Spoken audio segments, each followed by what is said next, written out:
క్రీస్తునందు ప్రియులకు దివ్యవాణి టీవీ ప్రేక్షకులకు ఈ వాక్య పరిచర్యకు ప్రాంపూర్వకంగా ఆహ్వానిస్తూ ఉన్నాం.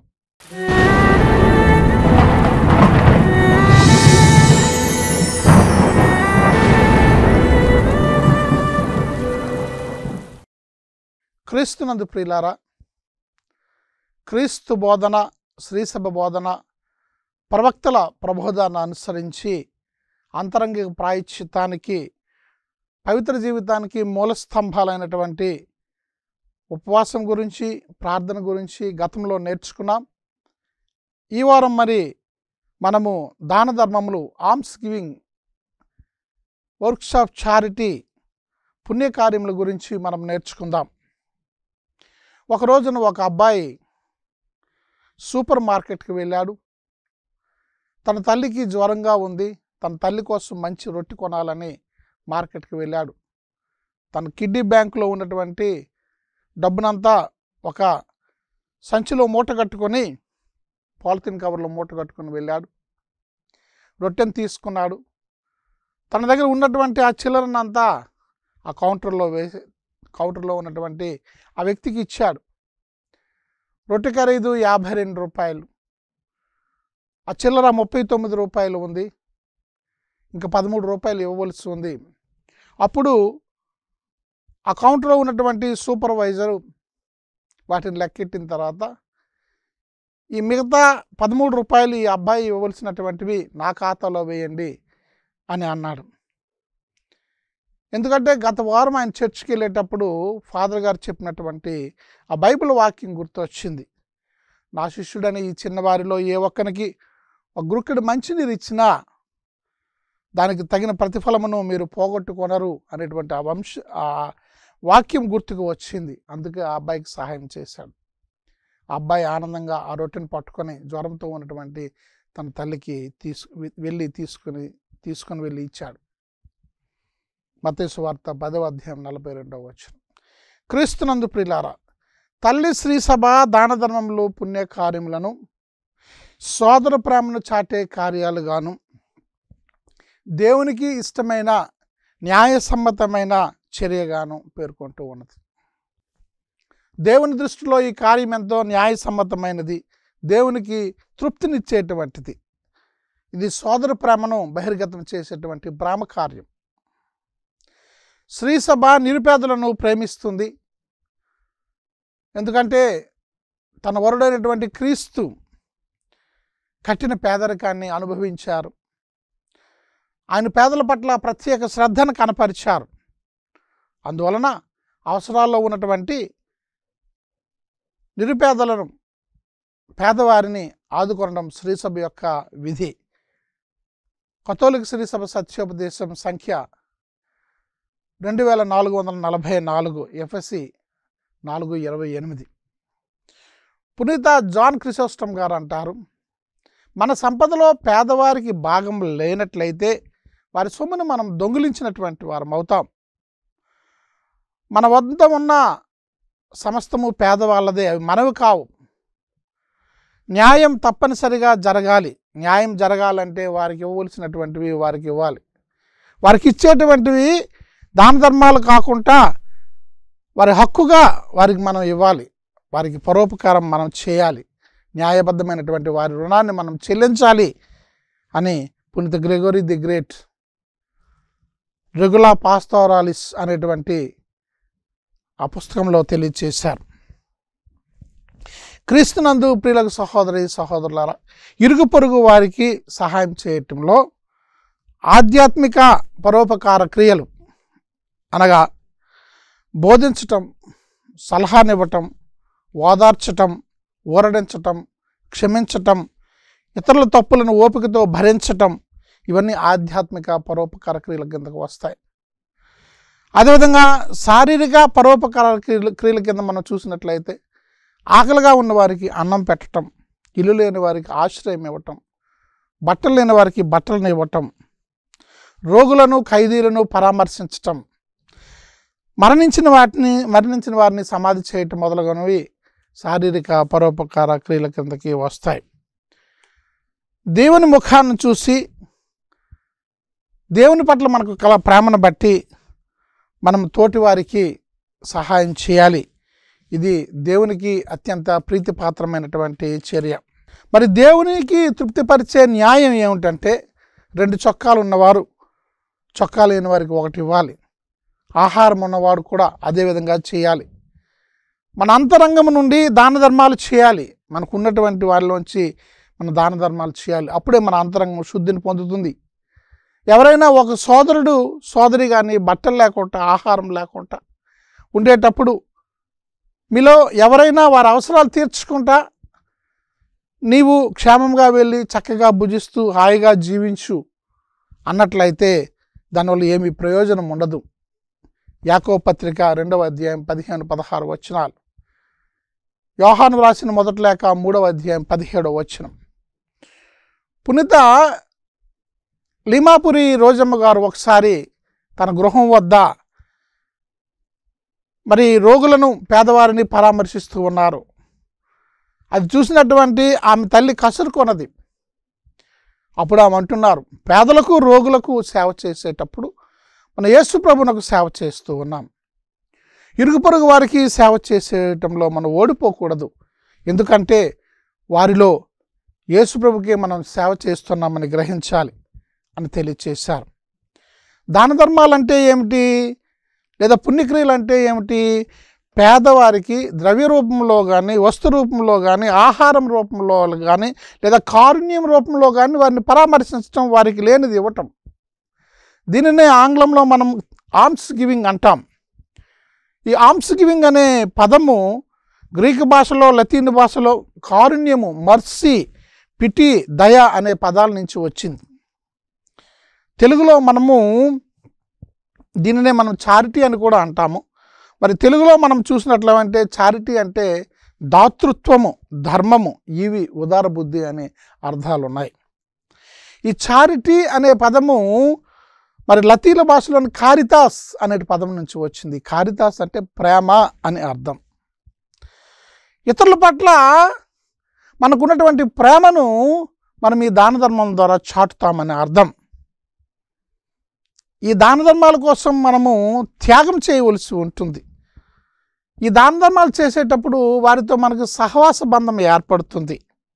ఈ దాన ధర్మాలు చేసేటప్పుడు మనము దేవుని దృష్టిలో ప్రియమైనటువంటి వారిగా ఉంటాం. ఈ తపస్సు కాలంలో దాన ధర్మాలు చేయాలని ముఖ్యంగా మనం వింటూ ఉంటాం. ఈ తపస్సు కాలమే కాదు, తల్లి శ్రీ సభ తెలియచేస్తున్నటువంటి విధంగా సంవత్సరం అంతా మనం ఈ దాన ధర్మాలను చేస్తూ ఉండాలి. మేము మాత్రమే, మాది మాత్రమే, మాకు మాత్రమే అనేటువంటి ఆ తత్వం నుంచి బయటకు వచ్చి ఇతరుల అవసరాల పట్ల మనం స్పందించినప్పుడు లోతైనటువంటి ఒక ఆధ్యాత్మిక భావన మనలో ఉత్పన్నం అవుతుంది. ఇతరులతో పంచుకోవటం, కేవలం మేము బాగుండాలి అనేటువంటి దాని నుంచి బయటకు వచ్చి నిస్వార్థంగా మేమందరం బాగుండాలి, మనమంతా బాగుండాలి అనేటువంటి భావన చాలా గొప్పది. మరి మనము దాన ధర్మాలు ప్రేమపూర్వకంగా చేసేటప్పుడు అది మనలో ప్రార్థనా భావాన్ని ప్రోత్సహిస్తుంది.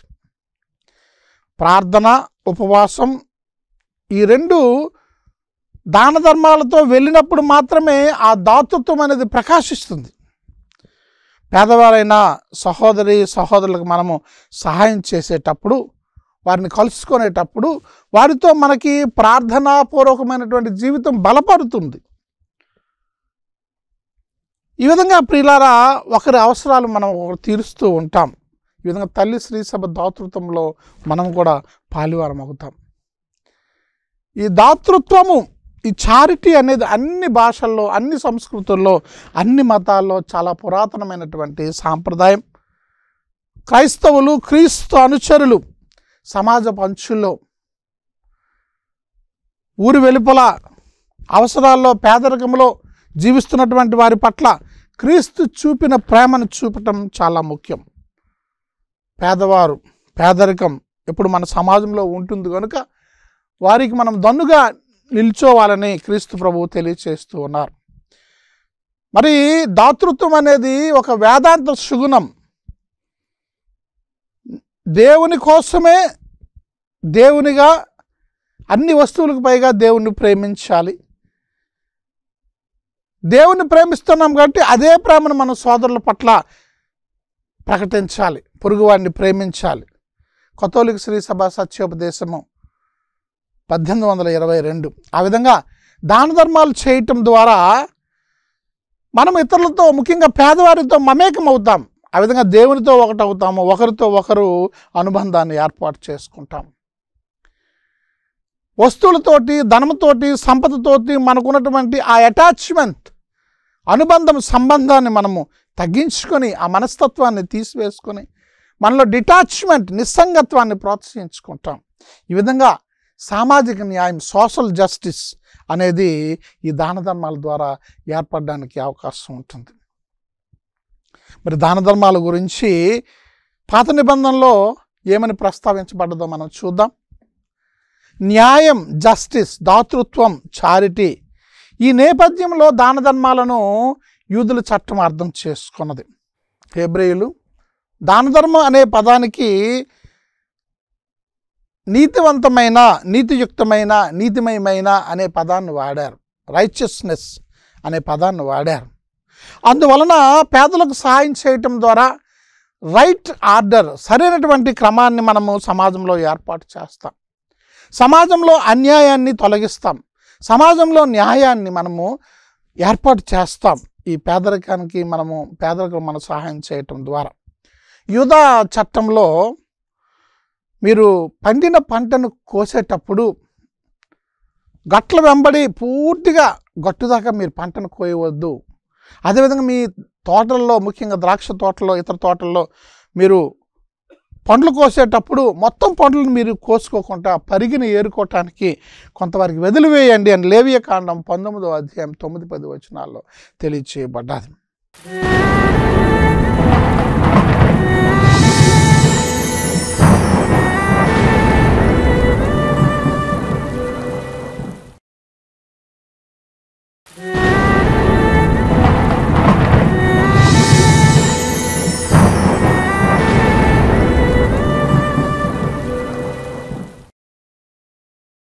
దరిద్రుణ్ణి కరుణించే వాడిని దేవుడు గౌరవిస్తాడంట.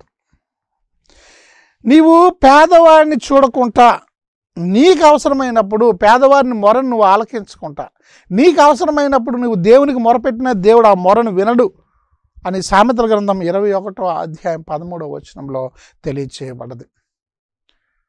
దేవదూత అయినటువంటి, అతిదూత అయినటువంటి రఫాయేలు తోబీతు, తోబియాసులను పిలిచి ధనమును కూడబెట్టుకొని దుష్ట జీవితాన్ని జీవించే కంటే చిత్తశుద్ధితో మంచిని చేస్తూ, మంచి జీవితాన్ని జీవిస్తూ దాన ధర్మాలు చేయటము చాలా మంచిది.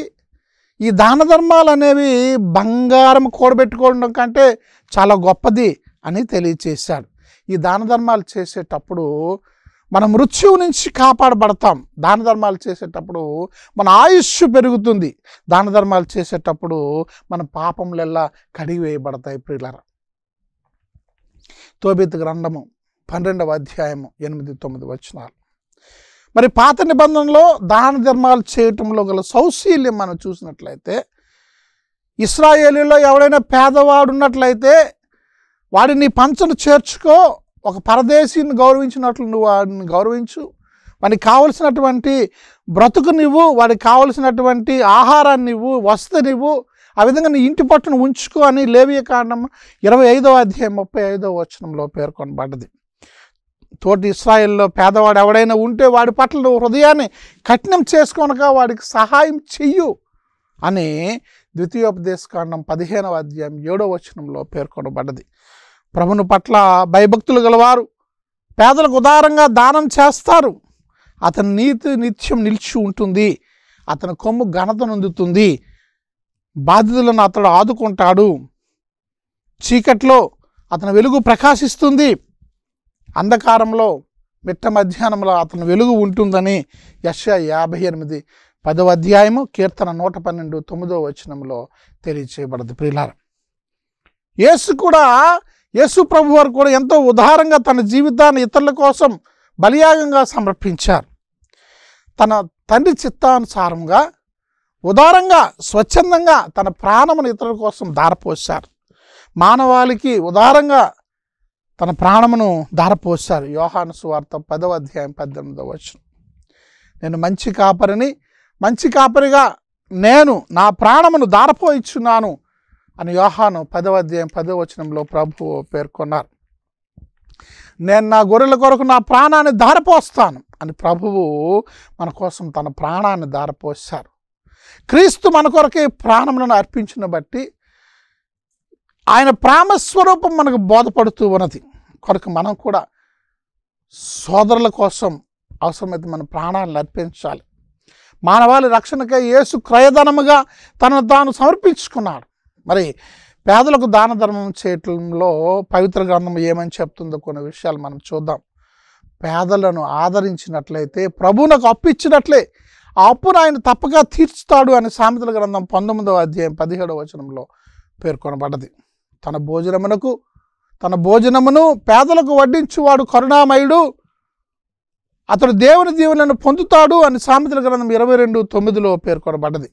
చింతతో కానీ ఒత్తిడితో కానీ నీవు దాన ధర్మం చేయవద్దు, సంతోషంతో నువ్వు దాన ధర్మం చేయి, దేవుడు నిన్ను మెచ్చుకుంటాడు అని కొరింథీయులకు రాసిన 2వ లేఖ 9:17లో పేర్కొనబడ్డది. దాన ధర్మం గురించి యేసు ప్రభు ఏమంటున్నాడంటే, నీ పాస్తులను అమ్మి మీ కొరకు మీరు చిరిగిపోయినటువంటి సంచులను కూడబెట్టుకోండి, మీ సంపదలను పరలోకంలో పదిలపరచుకోండి, అతడు చెదపురుగులు తినివేయవు అని ప్రభు లోకాసు వార్త 12:33లో తెలియచేశారు.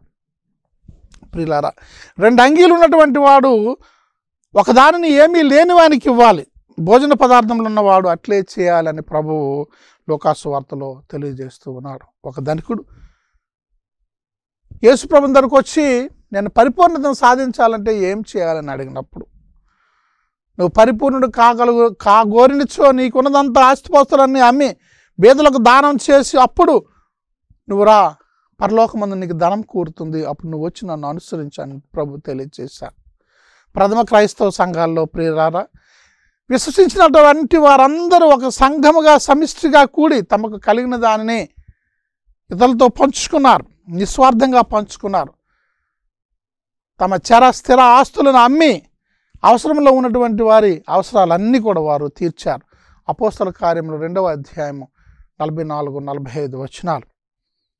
ఒకరికొకరు మేలు వనర్చుకుంటూ ఉన్న దాంట్లో పాలు పంచుకుంటూ దేవునికి ప్రీతికరమైనటువంటి బలులను వారు అర్పించారు అని హెబ్రీకారుడు తెలియజేస్తున్నారు. పరులకు వసగుడు మీకు వసగబడును, కుదించి అదిమి పొర్లిపోవు నిండు కొలమానంతో మీకు వసగబడును అని లోకాసు వార్త 6వ అధ్యాయం 38లో తెలియచేయబడింది. ప్రియులారా, దాన ధర్మములు మరి పునీతుల భావాలను మనం చూసినట్లయితే మనము చేయు ప్రతి ఆధ్యాత్మిక భౌతిక కారుణ్య క్రియలు దాన ధర్మం కిందకు వస్తాయి. మరి దేవుని ముఖం చూస్తూ మనం దాన ధర్మాలు చేయాలి, అవసరంలో ఉన్నటువంటి వారికి సహాయం చేయాలి, ఇదే కారుణ్య క్రియ అంటూ డొమినిక్ డ్రమ్మర్ అనేటువంటి భక్తుడు తెలియచేశాడు. పునీత్ థామస్ వారు అంటారు, మన తోటి సహోదరుల కష్టాలు చూసి మన హృదయాన్ని కఠినం చేసుకోకూడదు, ఆ కష్టాన్ని చూసి నీ హృదయం దుఃఖంతో నిండి ఆ కష్టాన్ని నాదిగా భావించి మనం వారికి సహాయం చేయాలి, కారుణ్య క్రియలు చేయాలి. అవసరంలో కష్టాల్లో ఉండేటువంటి వారికి వారి ఆపద నుంచి కష్టాల నుంచి వారిని విడుదల చేయాలి అని తెలియజేశారు. ప్రియులారా, కడరా తీర్పులో మత్తయి సువార్త 25:41-43 వచనాలు మనం చూస్తాం. దాన ధర్మములు చేయనందుకు వారు శిక్షార్హులయ్యారు. మరి దాన ధర్మములు అనగా సమయాన్ని, ధనాన్ని, వృధాన్ని, సేవను మనం ఇతరులు అవసరాల్లో ఉండేటప్పుడు వారికి ఇవ్వటం, వారి పట్ల దాతృత్వాన్ని చూపటం. ప్రియులారా, విశ్వాసులు తమ విశ్వాసాన్ని ఆ విధంగా వ్యక్తం చేస్తారు దాన ధర్మాలు చేయటం ద్వారా. వినయంతో చేసేటువంటి దాన ధర్మం ద్వారా దేవుని ఆశీర్వాదాలు మనపై హేరాళంగా కుమ్మరించబడుతూ ఉంటాయి. ఈ దాన ధర్మం చేసేటప్పుడు మనలో ఉన్నటువంటి పాపాలన్నీ కడిగివేయబడతాయి. పాపపు మరకలు కడిగివేయబడి ఈ దాన ధర్మాలు మనకు శుద్ధిని ఏర్పాటు చేస్తాయి. ఈ విధంగా మనం పరలోక వారసులు అవుతాం. ఈ పుణ్య కార్యాలకు గాను దేవుడు తప్పనిసరిగా మనకు బహుమానాన్ని, ప్రతిఫలాన్ని ఇస్తారు అని పునీత అసిసిపుర ఫ్రాన్సిస్ వారు తెలియచేశారు. ఉపవాసం, దాన ధర్మాలతో కూడినటువంటి ప్రార్థన ఉత్తమమైనటువంటిది. దాన ధర్మాలు మనిషిని మరణం నుంచి విడుదల చేస్తాయి, పాపాలను కడిగి వేస్తాయి. దాన ధర్మములతో కొనసాగితే తప్ప మన ప్రార్థన ఉపవాసము ఫలితాన్ని ఇవ్వదు. కనుక మన దాన ధర్మాలు చేయాలి. ఆ విధంగా సకల ఆపదల నుంచి మన జీవితాన్ని విముక్తిని చేయడానికి దాన ధర్మాలు చాలా గొప్పవి. దాన ధర్మాలు మన ఆత్మలను మరణం నుంచి రక్షిస్తాయి అని సిప్రియాన్ ఆఫ్ కార్తేజ్ అనేటువంటి పునీతుడు తెలియచేశారు. ప్రియులారా, మనం మంచిని చేసేటప్పుడు ఎప్పుడు వెనుకంజ వేయకూడదు. ముఖ్యంగా పుణ్యకార్యాలు చేయటానికి వెనుకంజ వేయకూడదు. పుణ్యకార్యాలు నిన్ను మరణం నుంచి రక్షిస్తాయని పునీత పోలికార్ప్ అనేటువంటి భక్తుడు తెలియచేశారు. పేదవాడిని నీ ఇంటి దగ్గర ఉంచుకో, నిత్యం నీ ఇంటి దగ్గర రక్షణ భద్రంగా ఉంచుకో. నీ దగ్గర ఉంచుకొని నీకు గోడగాను, కంచెగాను, రక్షణ కవచముగాను, బల్లెముగాను నువ్వు ఉంచుకో. ఎప్పుడైతే పేదవాడు నీ గృహం దగ్గర పోషించబడతాడో, నువ్వు పేదవానికి దాన ధర్మాలు చేస్తావో, అప్పుడు అక్కడ నీ గృహంలోనికి ఏ దుష్టశక్తి కానీ దయ్యం కానీ రావటానికి భయపడుతుంది అని పునీత జాన్ క్రిసోస్టమ్ గారు తెలియచేశారు. పేదవాడు దాన ధర్మాలపై ఆధారపడి జీవించాలి అని పునీత బెనడిక్ట్ జోసెఫ్ లాబ్రే అనేటువంటి భక్తుడు తెలియచేశారు. ప్రియులారా, నీవు దాచి ఉంచిన ఆహారము ఆకలితో ఉన్న పేదవానిది. నీ బీరువాలో ఉన్నటువంటి అదనపు వస్త్రహీనుడైనటువంటి పేదవానిది. నీవు భూమిలో పాతిపెట్టినటువంటి బంగారము పేదవానికి చెందుతుంది అని సెయింట్ బేసిల్ ది గ్రేట్ అనేటువంటి భక్తుడు తెలియచేశాడు. పేదలకు ఇచ్చే ధనవంతుడు దాన ధర్మాలు చేయట్లేదు, ఎందుకంటే అతడు పేదవానికి ఉన్నటువంటి అప్పును తీరుస్తున్నాడు అని పునీత అంబ్రోస్ వారు అన్నారు. మనము ఇతరులకు ఇచ్చుట్లోనే పొందుకుంటాం. దాన ధర్మాలు అనేవి వారసత్వంగా పేదలకు చెందినటువంటివి, వాటిని చెల్లించవలసిందిగా ప్రభు నీపైన నాపైన భారాన్ని వేస్తూ ఉన్నారు అని పునీత అసిసిఫర్ ఆఫ్ ఫ్రాన్సిస్ వారు అన్నారు. పిల్లల చివరిగా నలుగురు దాన ధర్మాలు చేసినటువంటి భక్తులను మన పరిశుద్ధ గ్రంథం నుంచి చూద్దాం. సారేఫత్ విధవ, కరువు ఉంది, కుమారుడు తాను కొద్దిగా కుండలో పిండి పిడతలో నూనెతో జీవించాలని అదే ఆఖరి రొట్టె అనుకొని వెళ్తూ ఉన్నారు. ఏలియా ప్రవక్త ఎదురవుతూ ఉన్నాడు.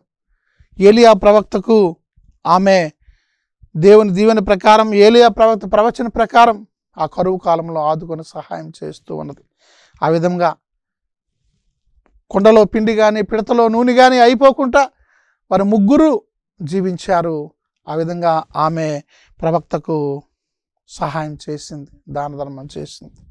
షూనేము వనిత కూడా ఎలీషా ప్రవక్త ఆ మార్గం గుండా వచ్చేటప్పుడు ఆయనకి భోజన సదుపాయాన్ని ఏర్పాటు చేసేది. ప్రవక్త విశ్రాంతిని తీసుకోవటానికి మేడ మీద ఒక గదిని కట్టించి ఆ గదిలో బల్ల, మంచము, దీపము, కుర్చీ అన్నీ ఏర్పాటు చేసి ఆ ప్రవక్తను గౌరవించింది. ఆ ప్రవక్తకు కావలసినటువంటి అన్ని ఏర్పాట్లు చేసింది. యేసు ప్రభు సిలువలో మరణించిన తర్వాత ఆయన రహస్య శిష్యుడైనటువంటి అరిమత్తయి జోసెఫ్, ధనికుడైనటువంటి వాడు, తన కోసం స్థలాన్ని కొని ప్రత్యేకించి చెక్కించుకున్నటువంటి ఆ సమాధిలో యేసుప్రభును ఉంచడానికి తన సమాధిని యేసుప్రభు కోసం దానంగా ఇచ్చాడు. చివరిగా ప్రియులారా, మాసిడోనియా క్రైస్తవ సంఘము నిరుపేదలకు, అవసరాల్లో ఉండేటువంటి వారికి, ముఖ్యంగా దైవ ప్రజలకు సహాయం చేయడానికి ఎంతో దాన ధర్మాలు చేసింది, సహాయం చేసింది. ముగించుకుందాం ప్రియులారా. ఈ ముగింపులో మనం కొన్ని ముఖ్యాంశాలు చూద్దాం. యేసు ప్రభువు వారు, తల్లి శ్రీ సభ, ప్రవక్తలు దాన ధర్మాలు చేయమని అడిగారు, బోధించారు. ఈ దాన ధర్మాలు చేయటం ద్వారా మన పాపాలు క్షమించబడతాయి, మన అంతరంగం శుద్ధి పొందుతుంది, మరణపు వ్యాధుల నుంచి మనం రక్షించబడతాము. ముఖ్యంగా భౌతిక కారుణ్య క్రియలు, ఆధ్యాత్మిక కారుణ్య క్రియలు మనం చేయాలి. దాన ధర్మాలు చేసేటప్పుడు మన పాపాలు క్షమించబడతాయి, మనము స్వర్గానికి వారసులం అవుతాం. కనుక యేసు ప్రభువుని మాదిరిగా మనం దాన ధర్మాలు చేస్తూ, కారుణ్య క్రియలు చేస్తూ జీవిద్దాం. ఆ ప్రభువు మనల్ని ఆశీర్వదించును గాక. పిత, పుత్ర, పరిశుద్ధాత్మ నామమున ఆమేన్.